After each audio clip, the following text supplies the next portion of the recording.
Assalamualaikum warahmatullahi wabarakatuh. Perkenalkan, nama saya Umul Arifah Hikmah Sulaiman dengan NIM 2101050 selaku anggota kelompok dari kelompok 3. Sebelumnya saya ucapkan terima kasih kepada dosen pengampu mata kuliah Anatomi Fisiologi Manusia yaitu Ibu APT Mira Febrina MSc yang telah mengizinkan kami untuk menampilkan hasil diskusi dari kelompok kami. Sebelumnya, saya akan memperkenalkan anggota kelompok saya. Yang pertama ada Adrian Samosir, kemudian ada Alfia Tahayani, Elmas Galih Nur, Fikri Alfarabi, Maisyatul Fadilah, Melani Putri Deswita, Rahmadina Mahera, Sri Mudrika Putri, dan yang terakhir saya sendiri, Umul Arifah Hikmah Sulaiman. Baiklah, di sini saya akan menjelaskan tentang kompartemen cairan tubuh. Cairan tubuh adalah air yang beserta unsur-unsur di dalamnya yang berfungsi untuk kesehatan sel. Cairan ini sebagian berada di luar yang disebut dengan ekstraseluler dan sebagian lagi berada di dalam yang disebut dengan intraseluler. Seluruh cairan tubuh yang didistribusikan di antara dua kompartemen cair utama yaitu cairan intraseluler yang disebut dengan CIS dan cairan ekstraseluler yang disebut dengan CES. Baik, di sini saya akan membahas materi tentang cairan intraseluler. Cairan intraseluler adalah cairan yang terkandung di dalam sel. 40% dari BB total adalah sel. Pada orang dewasa, kira-kira 2/3 dari cairan tubuh adalah cairan intraseluler. Sebaliknya, hanya 1/2 dari cairan tubuh bayi yang merupakan cairan intraseluler. 2. Cairan ekstraseluler. Cairan ekstraseluler adalah cairan di luar sel. 20% dari BB total adalah CES. Ukuran relatif dari CES dapat menurun seiring dengan tambahnya usia. Pada bayi baru lahir, kira-kira 1/2 cairan tubuh terkandung di dalam cairan ekstraseluler. Setelah berusia 1 tahun, volume relatif dari CES menurun sampai kira-kira 1/3 dari volume total. Ini hampir sebanding dengan 15 liter dalam rata-rata pria dewasa.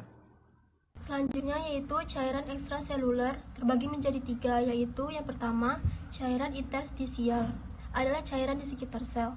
Pada orang dewasa, volume cairan interstisial kira-kira 8 liter. Cairan limfe termasuk dalam volume interstisial. Volume relatif dari cairan interstisial ini bergantung dengan ukuran tubuh. Kalau pada bayi baru lahir, volume cairan interstisial kira-kira 2 kali lebih besar dibandingkan orang dewasa. Yang kedua yaitu cairan intravaskular, adalah cairan yang terkandung di dalam pembuluh darah. Volume relatifnya yaitu sama pada orang dewasa dan anak-anak. Rata-rata volume darah orang dewasa kira-kira 5-6 liter, atau 8% dari berat badan. 3 liter atau 60%-nya dari jumlah tersebut adalah plasma, sisanya 2-3 liter atau 40% terdiri dari sel darah merah yang mentransport oksigen dan bekerja sebagai buffer tubuh yang penting. Ada juga sel darah putih dan trombosit.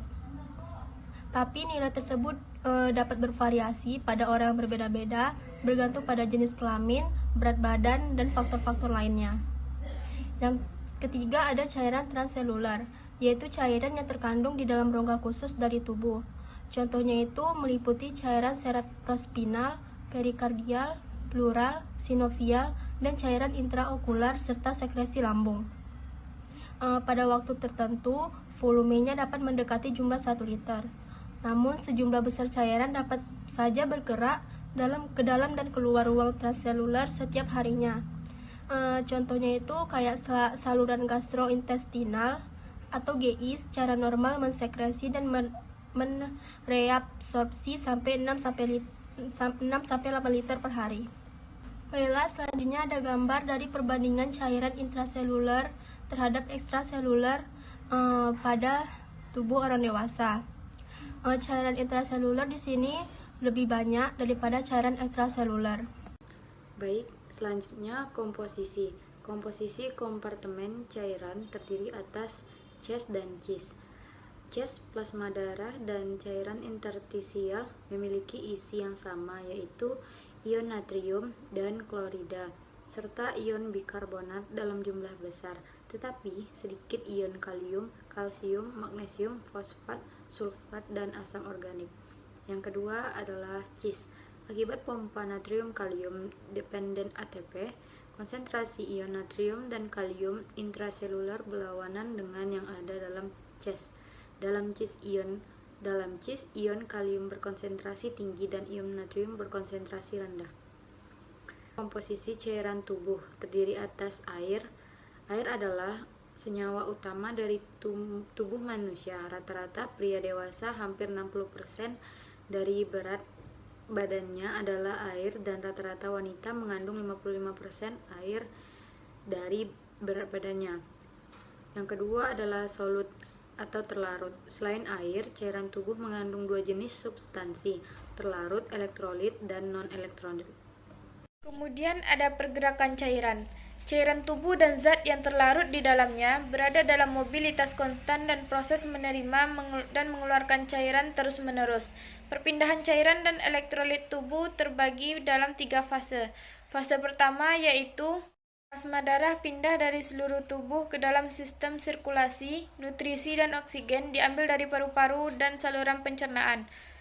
Kemudian ada fase kedua yaitu cairan intraseluler beserta komponennya pindah dari darah kapiler dan sel. Kemudian fase ketiga, cairan dan substansi yang di dalamnya berpindah dari cairan intraseluler masuk ke dalam sel pembuluh darah kapiler dan membran sel yang merupakan membran semi-permeabel mampu memfilter tidak semua substansi dan komponen cairan dalam tubuh ikut berpindah. Metode perpindahan cairan dan elektrolit tubuh dilakukan dengan cara transport pasif, yaitu difusi dan osmosis, transport aktif, dan filtrasi. Difusi itu sendiri yaitu kecenderungan alami dari suatu substansi untuk bergerak dari suatu area dengan konsentrasi yang lebih tinggi ke daerah konsentrasi yang lebih rendah. Beberapa faktor yang mempengaruhi mudah tidaknya difusi zat terlarut menembus membran kapiler dan sel yaitu permeabilitas membran kapiler dan sel, potensial listrik, serta perbedaan tekanan. Kemudian ada osmosis, yaitu perpindahan air terjadi melalui membran dari daerah dengan konsentrasi zat terlarut yang rendah ke daerah dengan konsentrasi zat terlarut tinggi sampai dengan kedua konsentrasi tersebut sama. Kemudian ada transport aktif, yaitu perpindahan zat terlarut melalui sebuah membran sel yang melawan perbedaan konsentrasi atau muatan listrik. Transport aktif berbeda dengan transport pasif karena memerlukan energi dalam bentuk adenosin trifosfat atau ATP. Salah satu contohnya yaitu transportasi pompa kalium dan kalium natrium. Kemudian ada filtrasi, yaitu tekanan hidrostatik dalam kapiler cenderung untuk menyaring cairan yang keluar dari kompartemen vaskular ke dalam cairan intraseluler. Contoh proses filtrasi pada glomerulus ginjal. Fungsi cairan tubuh yang pertama yaitu sebagai sarana untuk mengangkut zat-zat makanan ke sel-sel. Yang kedua, mengeluarkan buangan-buangan sel. Yang ketiga, membantu dalam metabolisme sel. Yang keempat, sebagai pelarut untuk elektrolit dan non-elektrolit. Yang kelima, untuk membantu memelihara suhu tubuh. Yang keenam, untuk membantu pencernaan. Yang ketujuh, mempermudah eliminasi. Dan yang kedelapan, yaitu mengangkut zat-zat seperti hormon, enzim, SDP, dan SDM. Jenis cairan yang pertama yaitu ada cairan nutrien atau zat gizi, yaitu seperti pada pasien yang istirahat di tempat tidur yang memerlukan sebanyak 450 kalori setiap harinya. Nah, cairan nutrien atau zat gizi melalui intravena dapat memenuhi kalori ini dalam bentuk karbohidrat, nitrogen, dan vitamin yang penting untuk metabolisme. Kalori yang terdapat dalam cairan nutrien itu dapat berkisar antara 200 sampai 2500 kalori per liter. Cairan nutrien itu terdiri atas yang pertama, karbohidrat dan air. Contohnya yaitu dextrose atau glukosa, levulose atau fruktosa, dan invert sugar, yaitu setengah dextrose dan setengah levulose. Yang kedua yaitu asam amino. Contohnya itu ada aminogen, aminosol, dan trafamin. Yang ketiga yaitu lemak, contohnya ada lipomul dan liposin. Yang kedua yaitu blood volume expanders, merupakan bagian dari jenis cairan yang berfungsi meningkatkan volume pembuluh darah setelah kehilangan darah atau plasma, yaitu apabila keadaan darah sudah tidak sesuai. Misalnya, pada pasien dalam kondisi pendarahan berat, maka pemberian plasma akan mempertahankan volume darah. Pada pasien dengan luka bakar berat, sejumlah besar cairan hilang dari pembuluh darah di daerah luka. Maka, plasma sangat perlu diberikan untuk menggantikan cairan ini. Jenis blood volume expanders antara lain yaitu human serum albumin dan dextran. Dengan konsentrasi yang berbeda, kedua cairan ini mempunyai tekanan osmotik, sehingga secara langsung dapat meningkatkan jumlah volume darah. Nah, selanjutnya yaitu keseimbangan cairan. Keseimbangan cairan itu dicapai dengan masukan dan keluaran cairan yang seimbang. Yang pertama yaitu asupan cairan atau intake melalui 3 cara. Yang pertama yaitu minum, yaitu jumlah perolehan secara mendasar diatur oleh rasa haus, tetapi hal ini lebih dipengaruhi oleh kebiasaan minum. Nah, selama aktivitas dan temperatur yang sedang, seorang dewasa itu kira-kira minum 1.500 ml air per hari, sedangkan kebutuhan cairan tubuh yaitu kira-kira 2.500 ml air per hari, sehingga kebutuhan 1.000 ml lainnya sisanya diperoleh dari makan makanan.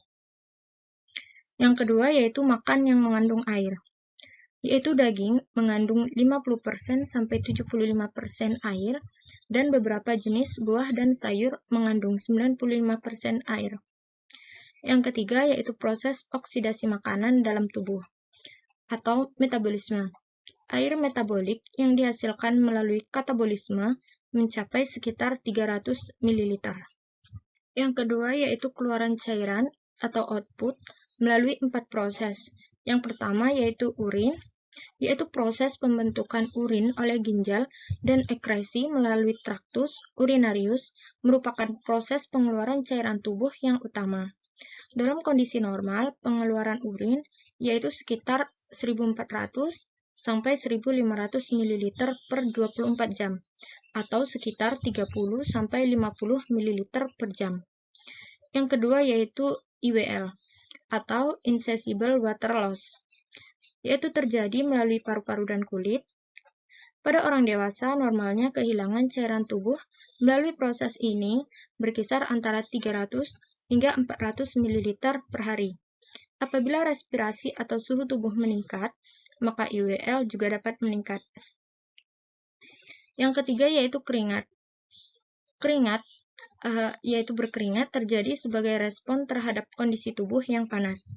Cairan yang keluar melalui keringat sekitar 100 ml per hari. Baiklah, yang ketiga yaitu organ yang berperan dalam pengaturan keseimbangan cairan. Di antaranya yaitu yang pertama adalah ginjal. Fungsi-fungsi utama ginjal dalam mempertahankan keseimbangan cairan antara lain yang pertama yaitu sebagai pengaturan volume dan osmolalitas gas melalui retensi dan ekskresi selektif cairan tubuh. Yang kedua yaitu sebagai pengaturan kadar elektrolit dalam gas dengan retensi selektif substansi yang dibutuhkan. Oleh karena itu, gagal ginjal jelas mempengaruhi keseimbangan cairan karena ginjal tidak dapat berfungsi lagi.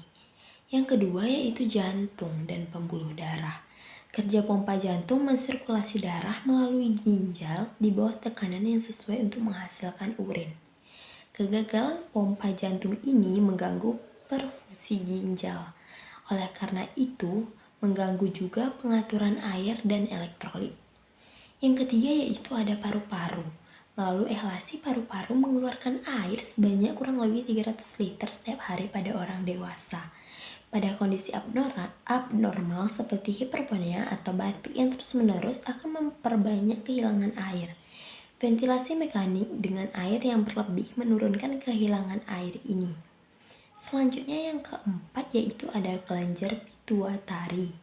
Hipotalamus menghasilkan suatu substansi yaitu ADH yang disebut juga hormon penyimpan air. Karena fungsinya mempertahankan tekanan osmotik sel dengan mengendalikan retensi atau ekskresi air oleh ginjal dan dengan mengatur volume darah. Selanjutnya yang kelima yaitu ada kelenjar adrenal. Aldosteron yang dihasilkan atau disekresi oleh korteks adrenal atau zona glomerulus. Peningkatan aldosteron ini mengakibatkan retensi natrium sehingga air juga ditahan. Kehilangan kalor. Sedangkan apabila aldosteron kurang, maka air akan banyak keluar karena natrium hilang. Kortisol juga menyebabkan retensi natrium. Baiklah, selanjutnya yang keenam, yang terakhir yaitu ada kelenjar paratiroid, yaitu guna mengatur keseimbangan kalsium dan fosfat melalui hormon paratiroid atau PTH, sehingga dengan PTH dapat mereabsorpsi tulang, absorpsi kalsium dari usus, dan reabsorpsi kalsium dari ginjal. Nah, selanjutnya yang keempat yaitu faktor-faktor yang mempengaruhi keseimbangan cairan. Di antaranya yang pertama yaitu adalah umur. Nah, kebutuhan pemasukan cairan tubuh dipengaruhi oleh usia. Karena usia akan berpengaruh pada luas permukaan tubuh, metabolisme, dan berat badan. Sebagaimana yang dapat kita lihat pada tabel berikut, bayi dan anak-anak lebih mudah mengalami gangguan keseimbangan cairan dibandingkan orang dewasa. Dan pada usia lanjut sering terjadi gangguan keseimbangan cairan, dikarenakan gangguan fungsi ginjal ataupun jantung. Selanjutnya, kita akan bahas tentang iklim. Iklim orang yang tinggal di daerah yang panas atau disebut dengan suhu tinggi dan kelembapan udaranya rendah memiliki peningkatan kehilangan cairan dan elektrolit tubuh melalui keringat. Kemudian diet. Diet berpengaruh terhadap pemasukan cairan dan elektrolit. Ketika pemasukan nutrisi tidak adekuat, maka tubuh akan membakar protein dan lemak sehingga serum albumin dan cadangan protein akan menurun. Padahal keduanya sangat diperlukan dalam proses keseimbangan cairan, sehingga hal ini dapat menyebabkan edema. Kemudian stres. Stres dapat meningkatkan metabolisme sel, glukosa darah, dan pemecahan glikogen otot. Mekanisme ini dapat meningkatkan natrium dan retensi air, sehingga apabila terjadi berkepanjangan dapat meningkatkan volume darah. Kemudian kondisi. Sakit sangat berpengaruh terhadap keseimbangan cairan, misalnya trauma atau luka seperti luka bakar dan meningkatkan kehilangan cairan melalui IWL. Penyakit ginjal dan kardiovaskular sangat mempengaruhi proses regulator keseimbangan cairan dan elektrolit tubuh. Kemudian tindakan medis seperti suksion dan nasogastric tube berpengaruh terhadap keseimbangan cairan tubuh. Selanjutnya pengobatan seperti diuretik dan laksatif dapat berpengaruh pada keseimbangan cairan tubuh. Dan yang terakhir pembedahan. Pada pasien beresiko tinggi terhadap gangguan keseimbangan cairan karena pasien mengalami kehilangan darah selama proses pembedahan. Gangguan keseimbangan cairan. Kekurangan volume cairan ekstraseluler atau hipovolemia. Ada 3 macam kekurangan cairan eksternal, yaitu yang pertama dehidrasi isotonik atau isonatremik merupakan keadaan di mana defisit cairan yang dialami oleh tubuh sebanding dengan defisit natrium, sehingga volume cairan ekstraseluler akan berkurang dan perfusi ke jaringan akan menurun. Kemudian yang kedua ada dehidrasi hipertonik. Dehidrasi hipertonik ini yaitu cairan yang dianjurkan adalah air atau minuman dengan kadar Na yang rendah, misalnya jus buah, jeruk, dan apel. Kemudian yang ketiga ada dehidrasi hipotonik. Dehidrasi hipotonik ini muncul ketika lebih banyak sodium yang dikeluarkan dari tubuh, sehingga akibatnya konsentrasi sodium dalam tubuh lebih rendah dari normal. Kondisi ini bisa berujung pada edema otak yang sangat berbahaya. Kehilangan cairan ekstraseluler secara berlebihan menyebabkan volume ekstrasel berkurang atau hipovolume dan perubahan hematox.